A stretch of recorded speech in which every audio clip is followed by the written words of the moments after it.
ငွေ1000နဲ့အတုပ်တစ်မျိုးရအောင်စီစဉ်ပြပါမယ်အဲ့ဒီအတုပ်လေးကတော့မျက်စိအားကိုလည်းကောင်းစီပြီးတော့ကိုခန့်အားစနစ်ကိုလည်းမြင့်တင်ပေးတယ်မြင်းခွာရဲ့တုပ်လေးပဲဖြစ်ပါတယ်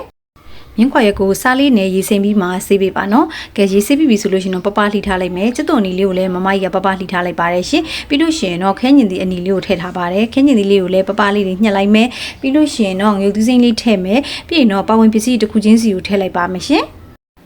ပဝင်ပစ္စည်းလေးတွေကတော့မြေပဲဆန်ထည့်မယ်ပြီးရင်ကြက်သွန်ဖြူစီချက်ထည့်မယ်ပြီးလို့ရှိရင်တော့ငရုတ်သီးမုတ်လေးအနှဲငယ်ထည့်မယ်ကြက်သားမှုထည့်မယ်ပဲမုတ်ထည့်မယ်အချုံမုတ်ထည့်မယ်ပြီးလို့ရှိရင်တော့တမယာကြီးလေးအနှဲငယ်ညှစ်လိုက်ပါမယ်ရှင်ကဲအဲ့ဒါလေးအကုန်စုံသွားပြီဆိုလို့ရှိရင်တော့စပြီးတုပ်လို့ရပါပြီနော်